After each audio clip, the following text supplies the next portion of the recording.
Shalom saudara, sadarkah kita bahwa Tuhan sudah memberikan tugas dan tanggung jawab kepada kita sebagai gereja Tuhan, sebagai umat Tuhan, untuk kita bisa menjangkau dan memenangkan dunia ini untuk menjadi milik Kristus. Dan tentu untuk menjangkau dunia ini bukan dari cara agama kita, sebab cara agama seringkali justru memisahkan, tapi dari cara hidup yang akan membuat orang-orang datang kepada Tuhan. Nah, cara hidup seperti apa yang membuat orang datang kepada Tuhan? Tentu cara hidup yang disukai. Kenapa cara hidupnya disukai? Sebab cara hidup yang disukai itu adalah cara hidup yang memberi.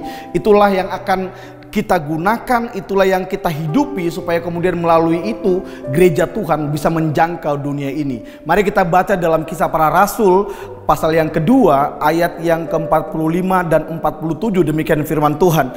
Dan selalu ada dari mereka yang menjual harta miliknya, lalu membagi-bagikannya kepada semua orang sesuai dengan keperluan masing-masing, sambil memuji Allah. Dan mereka disukai semua orang, dan tiap-tiap hari Tuhan menambah jumlah mereka dengan orang-orang yang diselamatkan. Gereja mula-mula menjangkau orang-orang yang di luar Tuhan bukan dengan cara kebaktian yang hebat, bukan dengan cara ibadah yang luar biasa, ataupun cara ibadah yang mungkin hebat, ataupun mungkin lampu yang gemerlap, tapi mereka menjangkau orang-orang yang di luar Tuhan, dan kemudian mereka memperkenalkan Kristus kepada orang-orang dunia dengan cara hidup yang disukai.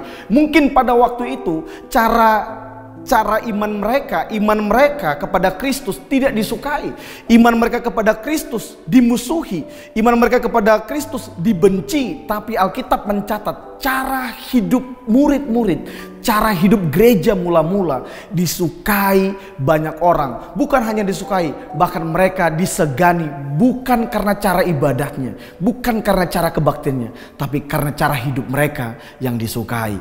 Itu sebabnya sebagai gereja Tuhan hari ini, dimanapun saya dan saudara berada, kita perlu menjadi gereja Tuhan yang sesungguhnya. Kita perlu membangun diri kita, yaitu bukan cara kebaktian, tapi cara hidup yang disukai. Apa itu cara hidup yang disukai? Dengan memberi. Waktu kita memberi, kita percaya bahwa kita sedang membagi kasih Tuhan. Waktu kita membagi kasih Tuhan, orang yang jahat sekalipun, dia tidak akan pernah bisa menolak kebaikan dan kasih Tuhan yang saudara berikan kepada mereka. God bless you.